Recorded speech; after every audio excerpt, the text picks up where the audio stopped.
is David, where we bring you unfiltered, uncensored conversation on what we're trying to do is a wide range of topics, but somehow we keep getting dragged back into this political mud.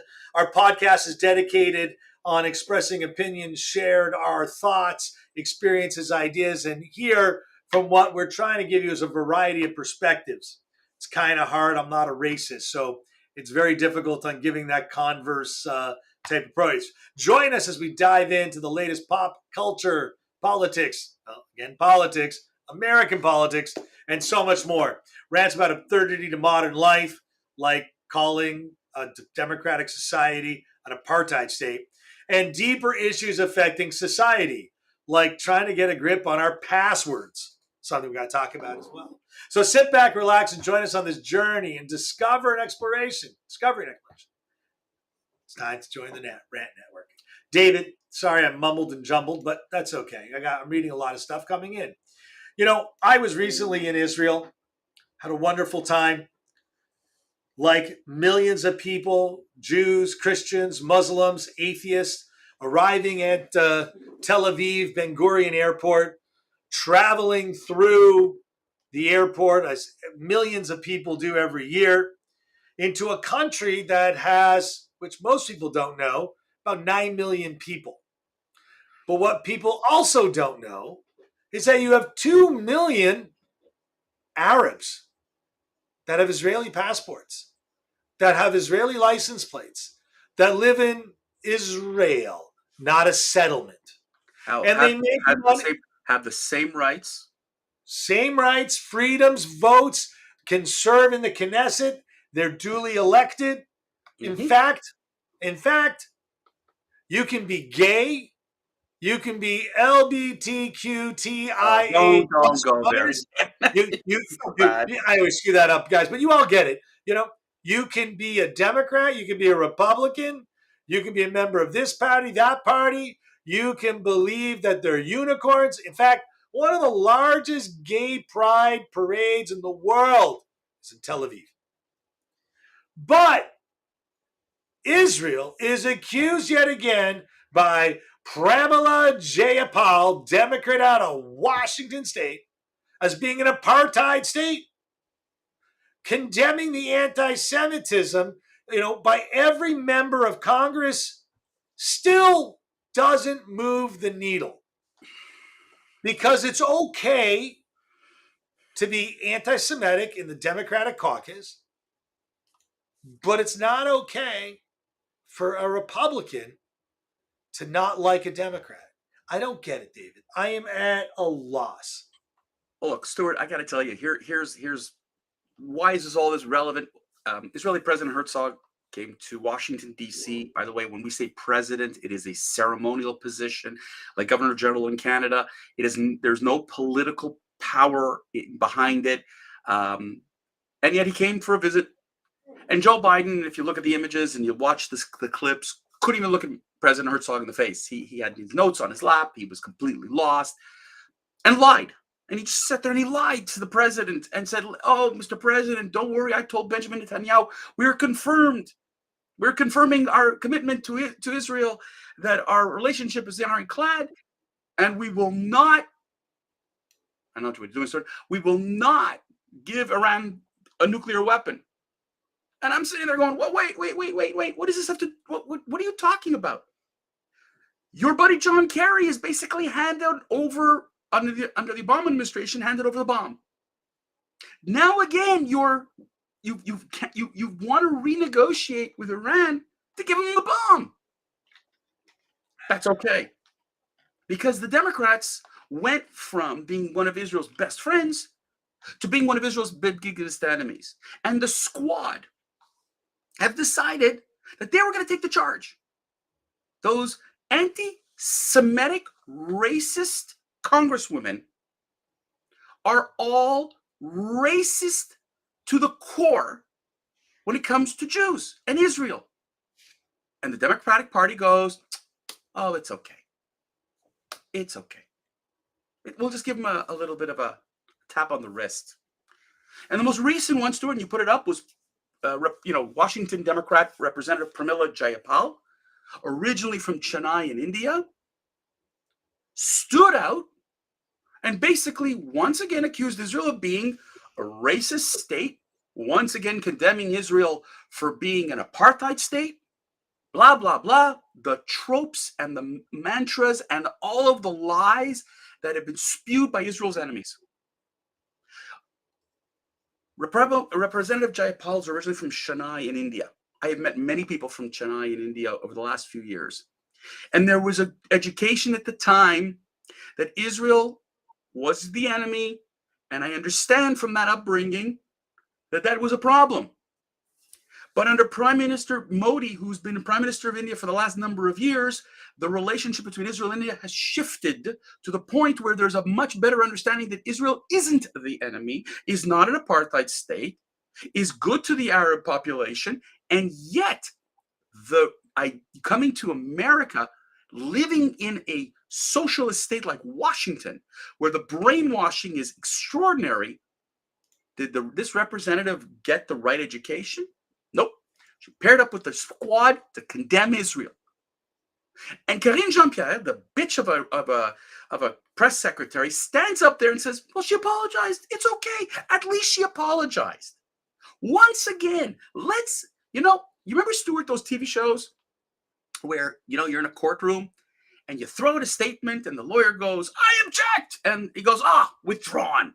But your damage is caused. The damage is done. That is the squad and the Democratic Party of today. They may apologize again and again and claim that they're friends with Israel, but the damage is done. You have a racist party. The Democrats are a racist party, and with all due respect to the people who do listen to this show who are Democrats, I am sorry, your party is laced with racist. And you know what the comment's going to be, Stuart? But so are the Republicans. So are the GOP. Excuse me, but I have never seen a group of people collectively vote in favor of boycotting Israel like the Democratic Party. At state David, level, federal level. David, listen. They call it an apartheid state. Okay. The squad, as you called them, the three bitches. No, they're more. They're more than three. Yeah, but there's three king. There's three. No, there's three. not in this case. Not in this case, because Cori Bush has thrown her hat behind it. And but I'm talking about the bitches. Talking about specifically about the three bitches. What you're talking about? AOC, yep. Ilhan Omar, and Rashida Tlaib. Yep. The three bitches who like to call Israel out, like to make Israel to being the enemy. I challenge all three bitches to travel throughout Iran, Iraq, and everywhere else in between. And I want them to go around like they do in the United States without a hijab, drinking their alcohol, having their laughter, supporting their gay rights activism, supporting their CRT movement, and see how quickly they get stoned and buried into the ground. These people are just delusional. It's like it's nice to say that I can be anti-Semitic to get votes. You know what? AOC, in my opinion, needs to be driven out of the state of New York. Literally driven, hanged, and just dragged out. Because this woman is in what's supposed to be the melting pot of America, New York City. She doesn't care. But it's a melting pot if you agree with me. And this is the constant theater from these three bitches. Because you know what? Christians, Muslims, and Jews all live together with atheists in the Israeli part, make money, love each other, drive each other, shop at each other's stores, eat each other's food. It is the melting pot. Something that these three bitches don't get. And if you're a Democrat, I don't care. I'm okay with you being a Democrat. But you are subscribing to a level of hatred only seen by Adolf Hitler in the modern era. But they will disagree with you. And their argument is the following, okay? Their argument is that they are permitted to be racist because Israel is a racist state. They're How is they're how going to is Israel claim. a racist So state? what they're How going to is Israel claim a is racist state? they're going to claim that Israel is the colonial power has ruined the lives of the Palestinians. Listen, 100%. This is what they're going to claim, and this is what they've claimed, and this is what Joe Biden has promoted internally in his party, and has let his party run with this. Is that 100% of the problems in the Middle East, that peace in the Middle East can only be derived with a one-state solution. Now listen to what I just said, a one-state solution. It used to be a two-state solution, but it's a one-state solution right now, and that's a Palestinian state. Because you know what? If you create what the Democrats now want, Israel is wiped off the map. And this is they will tell you it's a two-state solution. But the reality is it's a one-state solution. They do not want to see a Jewish existence in the Middle East. The notion of we have a democracy in the Middle East supporting us and fighting against communists, that's dead. It's gone. The Biden administration would rather be chummy with the Iranian administration. They would rather be chummy with, terrorists, but they have no interest in Israel. And the Democrats have gone down this road. And when I hear Jews voting for Democrats, I ask myself, why? I know why they do it, because it's been drilled in their heads that a good immigrant votes Democrat because they were the party of the immigrants. That's what they were brainwashed. Same thing in Canada. Liberals. Listen, we have the same problem in Canada. The Liberal Party and the Democratic Party of the United States have the same philosophy towards Israel. Say one thing, act in a different way. Yes, Israel is getting military arms from the United States. You think that's to help Israel or to help Boeing and McDonnell Douglas? Like, give me a break, okay? This is self-serving. This has got nothing to do with helping Israel. It's self-serving. Israel has been left alone. And as long as Benjamin Netanyahu is prime minister of Israel, he has to do what he has to do. And as a result, what does the squad say? Racists, colonials. Look, they're killing people. Jenin, which I ranted about while you were away, they've exaggerated. Did they blame the UN? Did they blame the Palestinians for screwing their own population? Billions of dollars are funneled to the Palestinian Authority every year. And almost none of it goes to the people. But it's Israel's fault. And that's what Rashida Tlaib, who grew up as a Palestinian, and Ilhan Omar, Somalian, that's what they believe. And they've convinced the party that Israel should be vilified. This is what makes me sick about the Democratic Party. David, and to think that we wanted to stop ranting about only American politics. This is not about. But I want to remind everyone, this is Israeli politics. But Stuart, this is not about the fact that we want to stop talking about American politics. The United States is the beacon. People watch the United States and follow suit. And unfortunately, if it's okay for the US Congress to talk like this, it happens in the Canadian Parliament, it happens in the British Parliament, it happens in the French Parliament.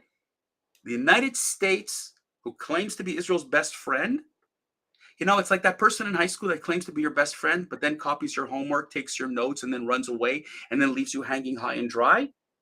That, ladies and gentlemen, is Joe Biden and the Democratic Party of the United States.